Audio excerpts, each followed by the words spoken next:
Hello there and welcome back to another video. Today we're going to talk about patch 10.0.7 and more specifically we're going to take a look at everything coming in this patch, which launches on March 21st in NA and March 22nd in the EU. But before we jump into all the features of this mini patch, just want to shout out my Twitch, twitch.tv/MrGM. If you want to see me stream World of Warcraft, Dragonflight, Dragonflight PTR, Wrath Itching Classic and more, I'm over on twitch.tv/MrGM every single day. Right, so yeah, patch 10.07 is coming extremely soon, or it's already out depending on when you're watching this video, and there's actually a ton of features in this patch which is pretty great for a 0.7 patch. Obviously 10.1 has now been announced and all the features of that have been revealed, but 10.07 is going to be our stopgap before we hit 10.1 Embers of Neltharion. So let's get into all of the features of this patch. First and foremost, the kind of biggest feature here is of course the return to the Forbidden Reach. So in 10.07 we are going back to the Forbidden Reach, the Dragthir Evoker starting zone. This is now an endgame zone with various things to do.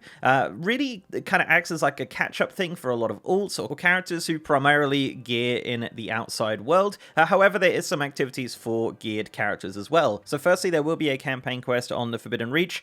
We currently don't really know what happens here because it is encrypted on the PTR, so we will find out what happens, but obviously it is a prelude to patch 10.1, so there's going to be some exciting things here, some cutscenes, some voice acting, and a lot of cool things happening, but again, we can't really test it right now, so yeah, we'll see what happens with that storyline once the patch launches. Also, there is a massive amount of renown catch-up on the Forbidden Reach, so if you haven't capped out your renown, there is going to be some great systems here to catch up with the renown, including a new envoy system where you pick a faction to represent for the day. That will unlock some daily quests as well for that specific faction, and that will also give you a 10% buff to that faction for 24 hours. So every day you can pick a different major faction to represent, and that will give you a renown catch-up buff. There's also world quests and daily quests on this island as well, which do give reputation for the current renowns, but also gives reputation to the Dragthir city reps, depending on if you're Alliance or Horde. The Obsidian Warders or the Dark Talons, you'll be getting reputation with them. So if you just want to get another reputation to Exalted, go and do the quest on the Forbidden Reach, because you do get quite a bit of reputation from that. Beyond the quests and things like that, there is just a ton of elemental overflow on this island as well. Rares are dropping up to 1,000 elemental overflow.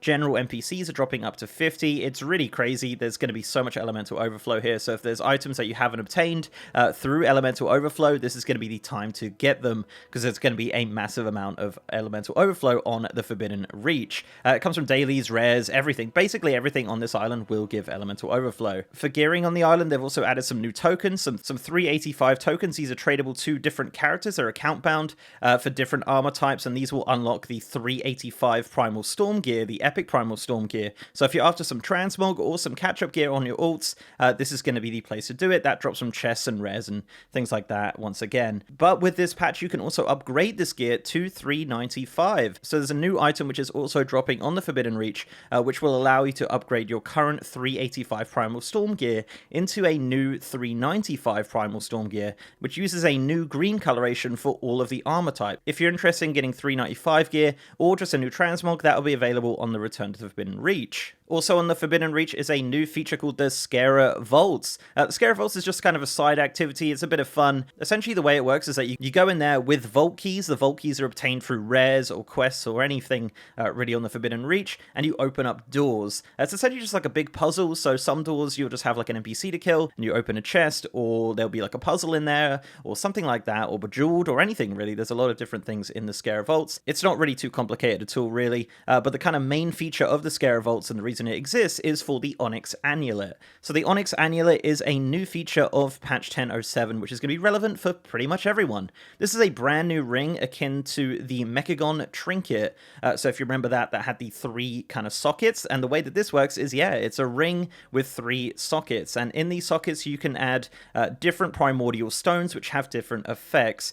These can be upgraded all the way to 424 item level as well, so you can have a 424 ring with some really fun effects. There's a ton of different primordial stones you can put into this with some really interesting effects that are going to really affect your DPS.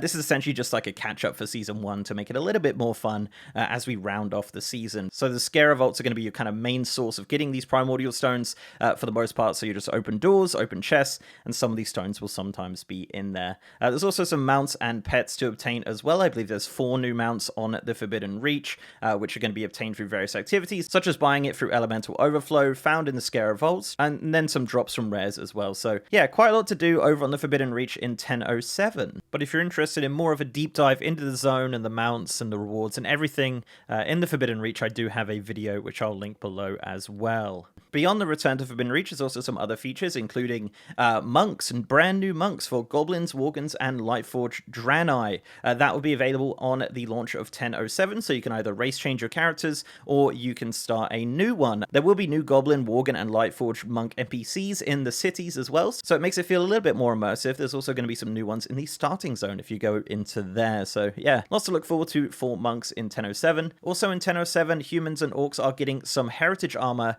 in this patch, so some brand new heritage armor is coming to these races. The quest lines are not testable in the PTR, so once the patch launches, we'll have a look at what is going on there, but it sounds like a lot of fun. Really interested to see what happens in these quest lines, and the armor looks really great, so looking forward to that on 10.07. Also for orcs and humans, you're getting some brand new customizations. So some brand new hair colors are coming to orcs and humans in 10.07, so you got some kind of like really bright colors coming, like pink and greens and blues for both races, so it's really interesting there. Nice to see some kind of extra things happening on top of the heritage armor. Yeah, so orcs and humans are eating good in 10.07. So let's talk about Dragon Riding. Dragon Riding is getting some updates in patch 10.07. So you are getting 16 brand new Dragon Riding customizations. These come from various activities such as the Forbidden Reach or the Winterpelt Furbolg rep, which we'll talk about in a minute. But yeah, there's a ton of brand new customizations coming to Dragon Riding. Not really any new appearances, just a lot of appearances which haven't really reared their head as of yet.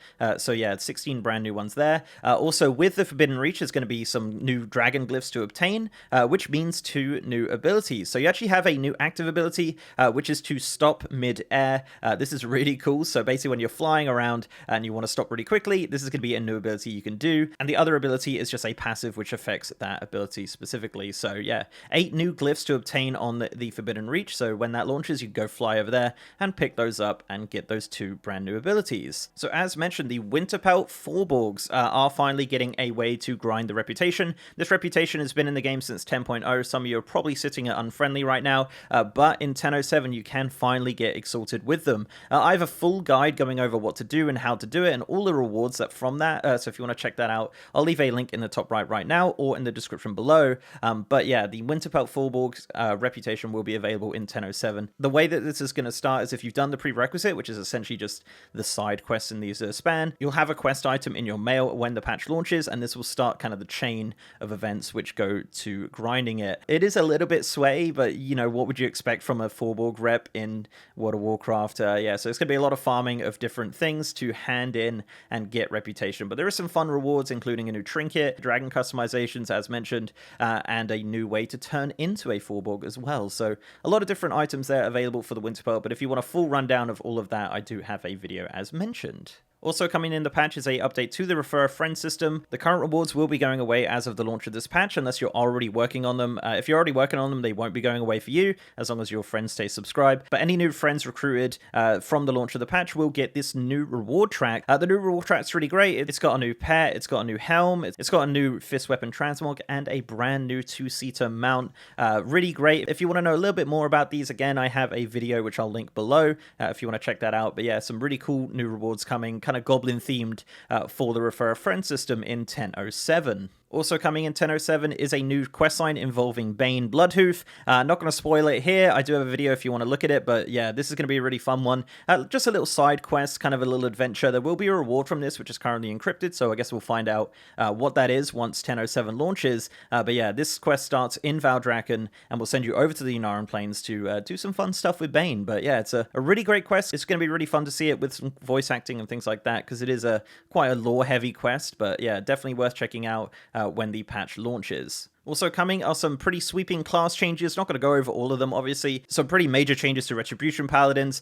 There's a whole list of class changes listed on the Blizzard website on the patch notes, so if you want to check that out, I'll leave a link below, of course. But yeah, lots and lots of class changes coming in 10.07. Another change, which is probably my favorite, is that the Balance of Power artifact appearance, the one from Legion, is now going to be account-wide. If you've done it on any of your characters on your account, that will unlock the Balance of Power appearance for all of your characters for any class on your your account. So that is a really, really great change. I know for a fact that I did it on my warrior, which I no longer play, but when I log in on 10.07, I'll have the Balance of Power artifact appearance on my hunter. So looking forward to having that on all my characters as of 10.07. And finally, we're going to talk about professions real quick. So professions are getting some changes in 10.07.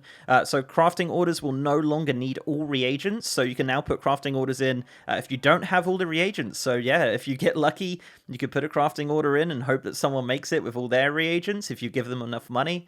Be interesting to see how that works out in 10.07. But yeah, that is going to be a change. It was originally a change in beta, but now they've kind of like brought that forward. So yeah, that's coming in 10.07. Also, the profession window is now smaller as well. So that's reduced in size. It was really big, but it is slightly smaller. Not as small as it used to be, but still a little bit smaller. And finally, this is kind of my white whale of 10.07, Zul'Gurub. Yep. Zul'Gurub. We're talking about Zul'Gurub. So Zul'Gurub has got really interesting things going on in 10.07. I think it's encrypted or just not implemented. I'm not really sure. So there's two achievements. One to fish up a cache in Zul'Gurub, and the other to learn the secrets of Zul'Gurub. Now, the reason I'm talking about this with professions is that they're adding back a lot of the old transmogs from Zul'Gurub into professions. So leatherworking, blacksmithing, all those professions will now be able to create older appearances from Zul'Gurub from some ancient patterns, but we don't know where these patterns come from. Presumably they are fished up in Zul'Gurub. I've been fishing on Zul'Gurub loads on the PTR and with no luck, but hopefully once the patch launches, this will be implemented and people can start getting that. It is account wide, so once you've done it on one character, once you've unlocked the kind of Zul'Gurub patterns, that is account wide for all your characters. So yeah, interesting stuff going on Zul'Gurub. I guess we'll see what happens with that. But yeah, there you go, guys. That is everything coming in patch 10.07. Quite a lot of features for a mini patch as we roll into, 10.1 PTR now. We're going to be looking ahead at that. But yeah, that's basically all my coverage for 10.07. So I hope you really enjoyed it. Once again, patch 10.07 launches on March 21st in the NA region and March 22nd in the EU. So looking forward to seeing what happens with that. But yeah, let me know down below what you think of this patch and what you think of all the new features of this patch. There's quite a lot coming. So yeah, good times. Good times ahead. So thank you very much for watching, guys. If you like this video, please do leave a like on it and subscribe if you haven't already. If you want to support me outside of YouTube, I do have a Patreon and I am over on Twitter at MrGMYT. I also have a Discord channel as well. And as mentioned, I am now streaming on twitch.tv/MrGM. We're over there streaming Dragonflight PTR, all that good stuff. 10.1 is kind of rolling out now, so we're having a good time with that on the stream. So if you want to check that out, check me out at twitch.tv/MrGM every single day. And with that, guys, I'll see you next time.